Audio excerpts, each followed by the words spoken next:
The wheels of the wheelchair made a grating sound on the cobbled path of Boston Memorial Hospital.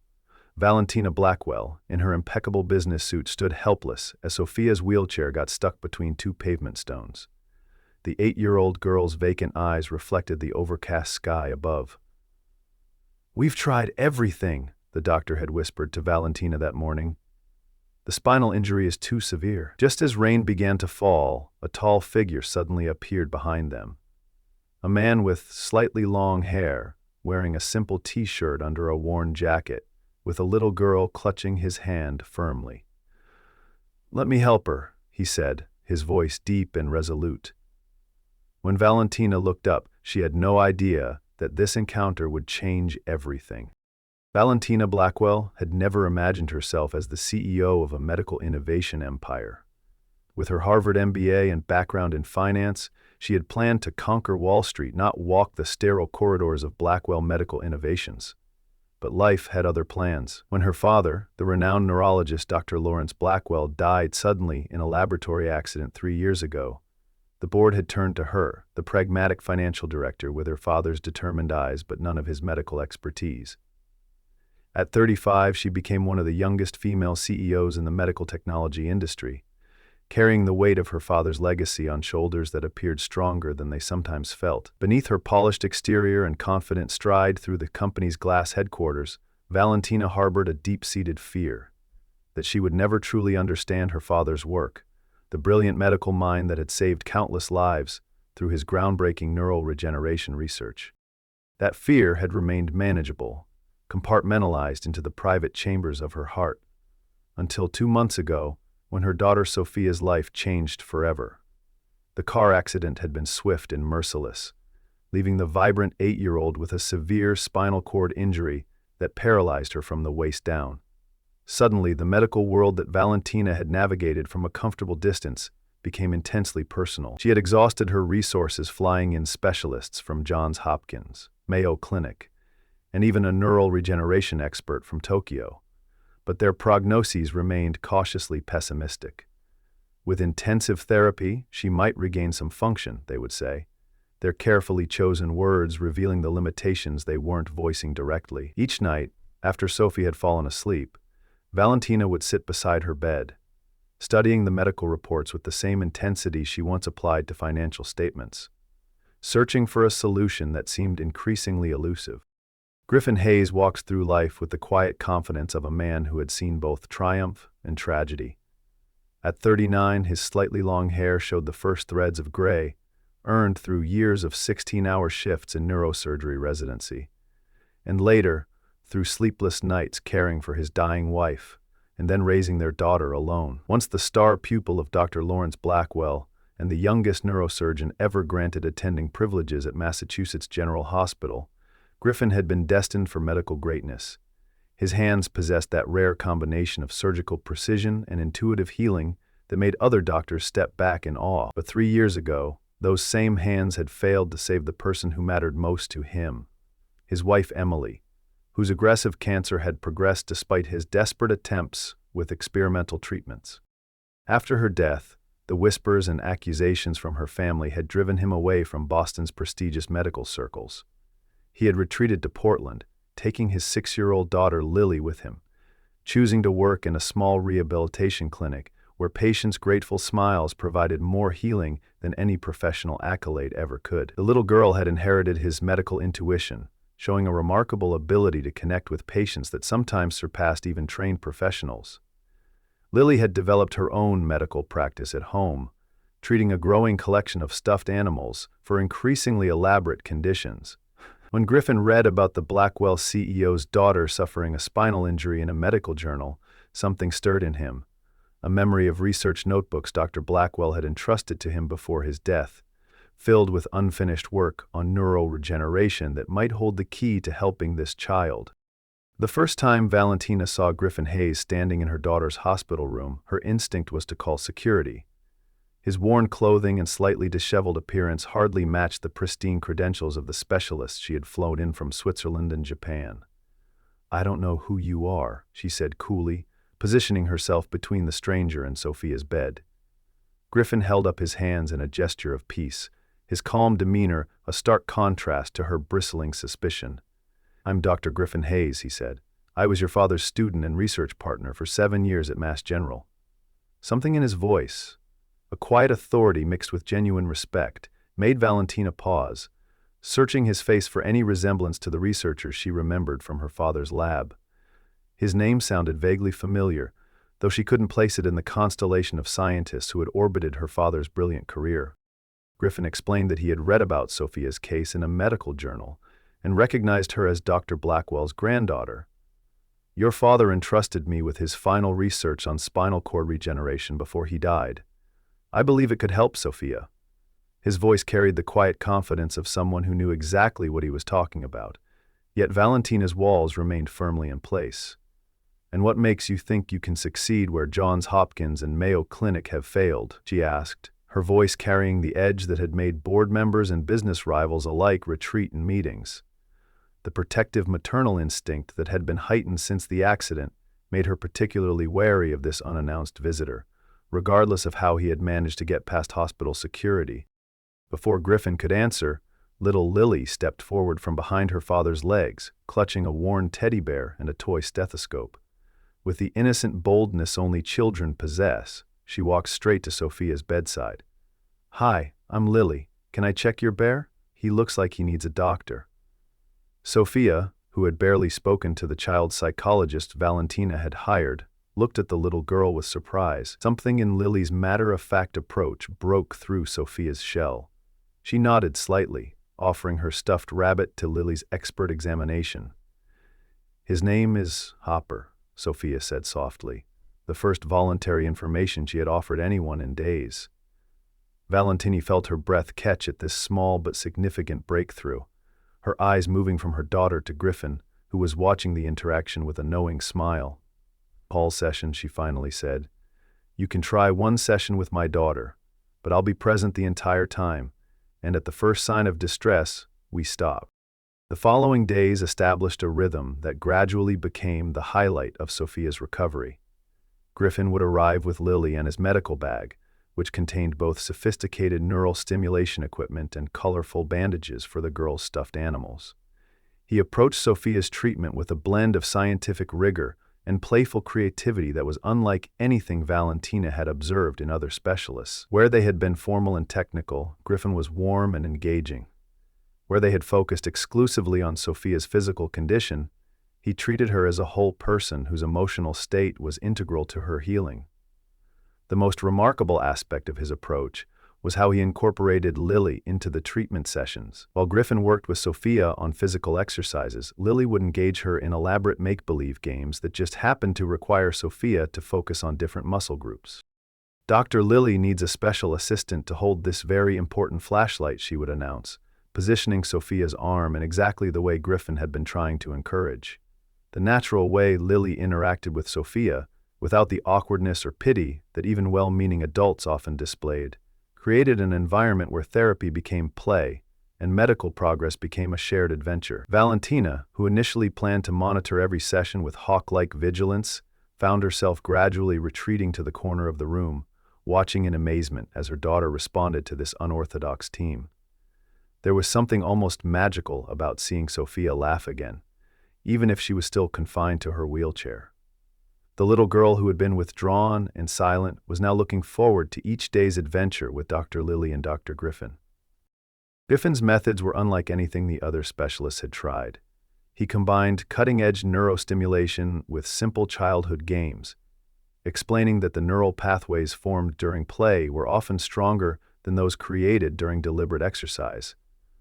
"The brain doesn't distinguish between therapy and fun," he told Valentina one afternoon, as they watched the girls playing doctor with a row of stuffed animals. "It only knows engagement and disengagement." Lawrence understood that. Each time he mentioned her father, Valentina felt a complex emotion rise within her, curiosity mixed with the grief she had never fully processed. She found herself lingering after sessions, asking questions not just about Sophia's treatment, but about Griffin's work with her father. Despite her initial skepticism, Valentina couldn't ignore the small but significant improvements in Sophia's condition. The daily physical assessments were showing increased sensation in her lower extremities, and her overall mood had transformed from resigned depression to cautious hope. One afternoon, as Griffin was demonstrating a new exercise designed to strengthen the neural pathways to Sophia's feet, something remarkable happened. Sophia suddenly gasped, her eyes widening with wonder. "I felt that," she exclaimed, looking down at her foot in disbelief. "I felt my toe move." Valentina rushed to her daughter's side, watching in astonishment as Sophia concentrated intently, managing to produce a slight but unmistakable movement of her big toe. It was a tiny motion that represented an enormous victory, the first voluntary movement below her injury site since the accident. Tears welled in Valentina's eyes as she looked up at Griffin, who was maintaining his professional composure despite the breakthrough, though she could see the satisfaction in his eyes. "This is just the beginning," he said softly. The neural pathways are starting to reconnect, as Sophia excitedly showed Lily her moving toe, with the younger girl clapping and cheering as if Sophia had just won an Olympic medal. Griffin placed a gentle hand on Valentina's shoulder, a brief, compassionate touch that acknowledged the magnitude of the moment without intruding on it. It was the first time Valentina had allowed herself to truly hope since the accident, and the first time she realized how deeply she had come to trust this unconventional doctor, with his worn jacket and brilliant mind. The boardroom of Blackwell Medical Innovations had witnessed countless high-stakes meetings, but the tension in the air that morning was unprecedented. Reed Hamilton, the company's research director who had stepped into the scientific leadership role after Lawrence's death, stood before a projection screen displaying medical records and newspaper clippings.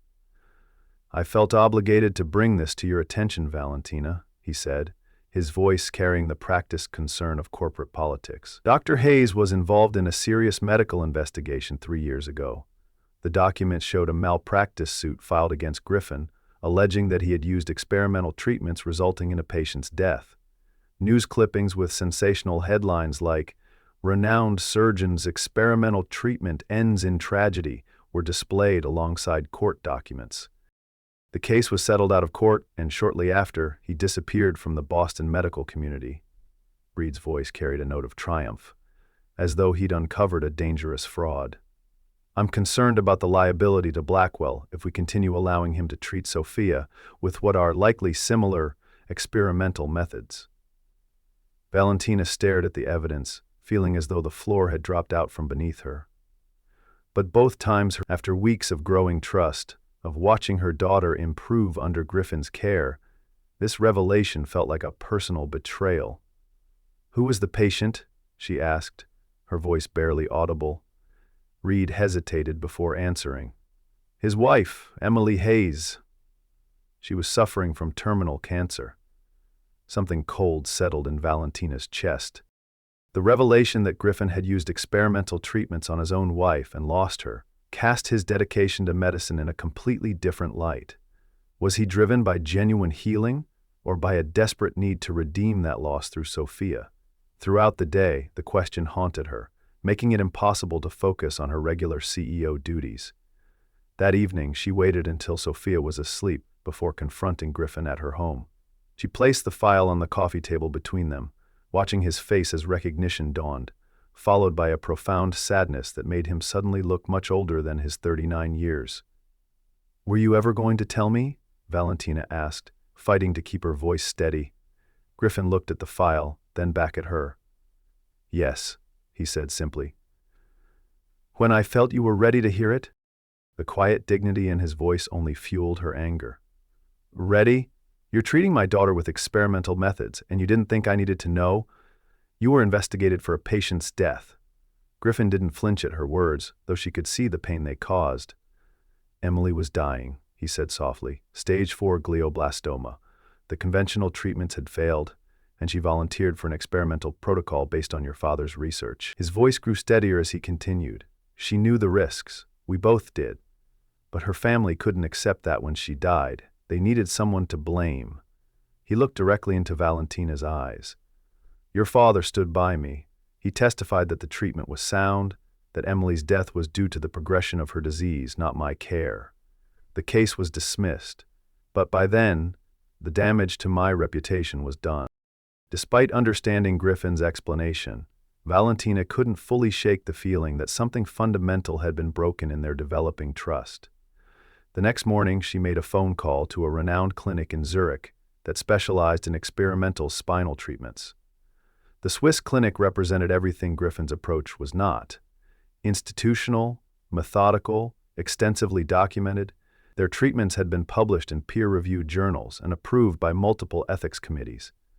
They lacked the personal touch and intuitive brilliance she had witnessed in Griffin's sessions with Sophia, but they also lacked the shadow of past tragedy and the risk of untested methods. Within days, arrangements were made for Sophia to be transferred to Switzerland for an intensive 3-month program. When Griffin arrived for their scheduled session and learned of the decision, his professional demeanor cracked for the first time. "You're making a mistake," he said, his voice low and urgent as they spoke in the hallway outside Sophia's room. "Sophia is responding to our treatment. Neural regeneration isn't like flipping a switch. It's a slow, delicate process. Interrupting it now could set her back significantly." His eyes held an intensity that reminded Valentina of her father in his most passionate moments of medical advocacy. "The stimulation protocols we've established are creating new neural pathways. If you disrupt that process now, those pathways may not reconnect in the same way." Valentina stood firm, armored in the certainty that came from taking decisive action. The Zurich clinic has state-of-the-art facilities and documented success rates. Their approach is proven. What she didn't say was that their approach was also safer, more conventional, less dependent on the vision and skill of one man who might disappear as suddenly as he had appeared. Griffin seemed about to argue further, then stopped himself, nodding slowly as though coming to terms with a difficult truth. "I understand. You're doing what you think is best for Sophia." The resignation in his voice made Valentina question her decision for a moment, but she pushed the doubt away. Griffin knelt down to say goodbye to Sophia, explaining in gentle terms that she would be going on a special trip to help her legs get stronger. Sophia's eyes filled with tears as she realized what his words meant. "But what about Lily? What about our hospital?" she asked, referring to the elaborate pretend medical practice the two girls had established for their stuffed animals. Griffin promised that Lily would find a way to stay in touch, and that they would keep their stuffed animal patients safe until she returned. As a parting gift, Lily solemnly handed over her favorite teddy bear, Dr. Waffles, for Sophia to take to Switzerland. "He's the best at making people feel better," she explained seriously, demonstrating how to listen to the bear's heartbeat with her toy stethoscope. "And he knows all about medicine, so he can tell the doctors in Switzerland how to help you." The innocent confidence in Lily's voice nearly broke Valentina's resolve. That night, Griffin returned to his hotel room with Lily, preparing to return to Portland the following day. But instead of packing, he spread Lawrence Blackwell's research notebooks across the desk and began studying them with renewed intensity, searching for something he might have missed, some insight that might have convinced Valentina to continue his treatment if only he had articulated it clearly enough. The day of departure arrived with the efficiency that characterized all of Valentina's plans. The private jet was fueled and waiting, the medical transport team was on standby, and Sophia's bags were packed with everything she would need for 3 months at the Swiss clinic. What Valentina hadn't planned for was her daughter's complete emotional shutdown as they approached the boarding gate. Sophia clutched Lily's teddy bear to her chest and refused to move from her wheelchair. "I don't want to go," she said, her voice small but determined. "I want to stay with Dr. Griffin and Lily."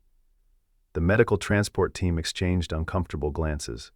Clearly experienced with reluctant patients but unsure how to handle a situation where the parent was also their employer's CEO.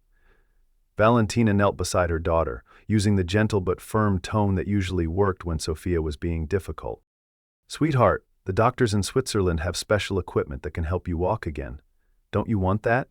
Sophia's answer was heartbreakingly simple. "Dr. Griffin is already helping me walk. I moved my toes yesterday." And Lily said, "I'll move my foot next." The childish logic carried an undeniable truth that made Valentina's carefully constructed decision suddenly seem cold and clinical in comparison. Her daughter wasn't a medical case to be transferred to the facility with the best statistical outcomes. She was a little girl who had formed a healing connection with another little girl and her father. Valentina felt a tightness in her chest as she realized how deeply Griffin and Lily had become integrated into Sophia's recovery, not just physically, but emotionally. As she tried once more to convince her daughter to board, a flight attendant approached with a small package that had just been delivered for Sophia. Inside was a child's drawing, clearly made by Lily, showing two little girls holding hands, both standing upright, with big smiles on their faces. In the corner was Lily's small red handprint, a childish but meaningful promise. The simple illustration captured what all the medical reports and treatment plans had missed: the human element of healing, the power of friendship and hope in recovery. Also in the package was a note addressed to Valentina, written in Griffin's precise handwriting. In Lawrence's final notebook, he wrote that healing happens at the intersection of science and hope. Sophia has both within her reach right now. The words cut through Valentina's carefully constructed rationalization for the Swiss clinic. Her father, the brilliant scientist whose medical legacy she was supposedly protecting, had understood something she had nearly forgotten in her quest for the most advanced treatment. Healing was as much about the heart as it was about the body. Sitting in the private terminal, Valentina found herself remembering a conversation with her father years ago, when she was still in business school and questioning whether she should join his company. The greatest medical breakthroughs didn't come from following established protocols, Lawrence had told her. They came from someone being brave enough to try a different path when the usual roads led nowhere. She looked at her daughter, still clutching the teddy bear and the drawing, and realized with sudden clarity that she was at a crossroads. She could choose the safe, institutional approach, the kind that looked impressive on paper and absolved her of personal responsibility if it failed. Or she could trust the unconventional doctor, who had already shown more progress with Sophia than any expert she had consulted. Griffin's past might be complicated by tragedy, but his present work with Sophia showed an undeniable effectiveness that no amount of Swiss precision could guarantee. With hands that trembled slightly, she took out her phone and made the call that would change everything. Griffin answered on the first ring, as if he had been waiting. "Don't leave Boston," she said simply. "We're not going to Switzerland." The door to Lawrence Blackwell's private laboratory hadn't been opened since his death 3 years earlier. Valentina had preserved it exactly as he had left it, partly out of respect and partly because entering the space where her father had spent his final days felt too painful. Now, as she used her key card to unlock the door, the soft hiss of the air circulation system coming back to life seemed to breathe life into Ghost. Griffin stood beside her, his expression solemn with understanding. "I haven't been in here since," she began, not needing to finish the sentence. Griffin nodded. "I remember it well. Lawrence would work here until dawn sometimes, especially when he was close to a breakthrough." The familiarity in his voice reminded Valentina that Griffin had probably spent as many hours in this room with her father as she had. Perhaps more, given the intensity of their research partnership. The laboratory was state-of-the-art, with equipment that would make any research hospital envious. But it was the personal touches that made Valentina's throat tighten. Her father's coffee mug still on the desk, a photo of her and Sophia pinned to a bulletin board, a half-written note in his distinctive handwriting. For a moment, the grief she had efficiently managed for 3 years threatened to overwhelm her. Griffin seemed to sense this, giving her space while he quietly examined the lab setup, his eyes taking in the familiar environment with a mixture of nostalgia and professional assessment. She crossed to the main computer terminal and entered her override code. "Everything my father was working on is still here," she said, stepping aside to let Griffin access the system. "Complete what he started." The words were simple, but carried the weight of a profound trust, not just in Griffin's medical abilities, but in his connection to her father's vision. It was an acknowledgement that sometimes the most valuable scientific contributions came not from institutional consensus, but from the brilliant minds willing to venture beyond established boundaries. Over the next 3 weeks, Griffin worked tirelessly in Lawrence's lab, collaborating with a small team of trusted Blackwell researchers who were sworn to secrecy about the project. Reed Hamilton had been pointedly excluded from this inner circle, a decision that Valentina knew would have political repercussions within the company, but felt necessary to protect the integrity of the work. The neural regeneration protocol they'd developed combined elements of Lawrence's original research with Griffin's refinements and some surprising insights from the notebooks that neither of them had fully appreciated before. "It's like having conversations with Lawrence again," Griffin commented one evening as they decoded a particularly cryptic passage in the research notes. He always wrote assuming the reader already understood half of what he was thinking. Valentina smiled, recognizing the accurate description of her father's communication style in all aspects of his life. These moments of shared understanding about Lawrence created an unexpected bridge between them, a connection forged through their mutual appreciation of a brilliant mind they had both loved in different ways. Sophia and Lily became regular visitors to the lab, with Lily taking her role as junior medical assistant very seriously. She kept a small notebook where she dutifully recorded Sophia's progress in childish handwriting. Sophia wiggled 3 toes today, and Sophia's legs got the tingles, which Daddy says is good news. What had begun as a doctor-patient relationship had blossomed into a genuine friendship between the girls, with Sophia's medical journey becoming a shared adventure rather than an isolated struggle. Valentina found herself spending more time in the lab than in her CEO office, fascinated by the work unfolding before her eyes.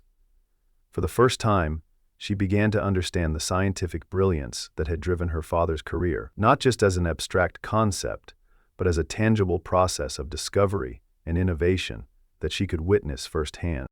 She began to understand for the first time the brilliance of her father's vision and how Griffin had been the perfect partner to bring it to fruition.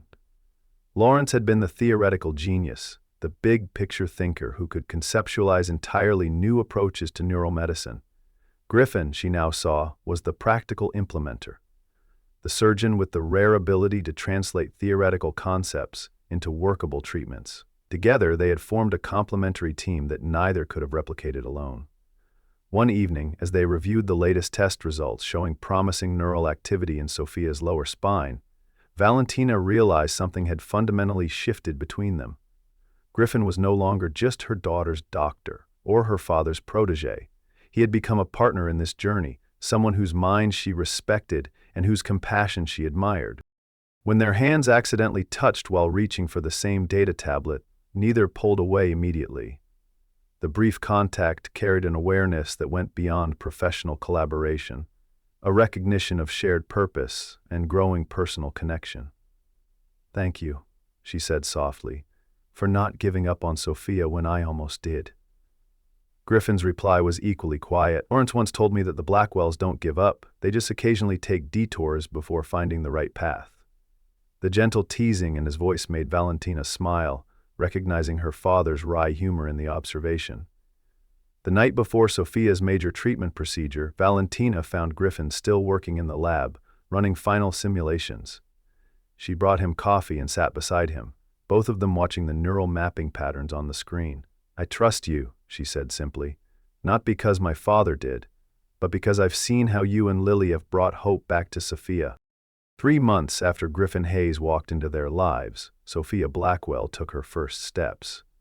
They were small, tentative movements supported by the specialized walking frame Griffin had designed, but they were unmistakably steps, her brain successfully communicating with muscles that had been silent since the accident.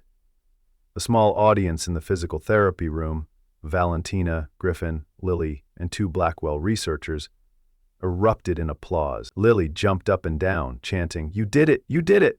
while Valentina found herself unable to speak through her tears. Griffin maintained his professional composure, carefully monitoring Sophia's movements and vital signs, but the pride in his eyes was unmistakable. "Remember," he told Sophia gently, "this is just the beginning. Your brain is relearning how to talk to your legs. It's going to take time and lots of practice." Sophia nodded solemnly, then broke into a wide grin. "Can Lily help me practice? She's a really good doctor." That evening, Valentina hosted a small celebration dinner at her home, the first time Griffin and Lily had been invited into her personal space as guests rather than medical providers. The ease with which they fit into her world surprised her. Lily exploring Sophia's room with delighted exclamations over each new discovery. Griffin admiring the architectural details of the historic Beacon Hill townhouse with genuine appreciation, rather than the calculated assessment she was used to seeing from business associates. As the children played in Sophia's room upstairs, Valentina and Griffin sat on the terrace overlooking the Boston skyline, the city lights beginning to twinkle as dusk settled around them. "We're establishing the Lawrence Blackwell Foundation," she announced, sipping her wine, "focused on pediatric neural regeneration research and treatment. I want you to be the medical director." Griffin looked surprised. What about my reputation, the controversy? The question was valid. He had spent 3 years living with the professional shadow cast by Emily's death and the subsequent lawsuit. Despite his vindication in court, the medical community had a long memory for controversy. Valentina smiled, the confidence of a CEO who had navigated countless corporate challenges evident in her expression. "I think saving the CEO's daughter is quite an effective repetition rehabilitation. Besides, the medical board reviewed your wife's case last week and formally cleared your name. It seems my father had left detailed notes supporting your treatment approach." She hadn't told him about the behind-the-scenes work she had done, leveraging her considerable influence to ensure a fair reassessment of the case that had driven him from Boston. "Your work with Sophia deserves to reach other children. The foundation will give you the platform and resources to do that." Some stories end with dramatic declarations or life-changing moments, but real healing of bodies, hearts, and families happens in the quiet spaces between the dramatic peaks. It happens in a little girl's toe wiggling for the first time in months. It happens in a CEO learning to trust someone who arrived unexpectedly in worn clothes but carried her father's scientific legacy. It happens in a doctor finding redemption for a past he couldn't change through a future he could help create. And it happens in a child like Lily, who saw no difference between healing stuffed animals and helping a real friend walk again. 1 year after their first meeting, Sophia walked, unassisted, onto the stage at the Blackwell Foundation's inaugural gala, her steps steady and sure as she introduced my heroes, Dr. Griffin and Dr. Lily. From the audience, Valentina watched, her heart full with the knowledge that, sometimes, healing begins with the simplest of offerings. Let me help her.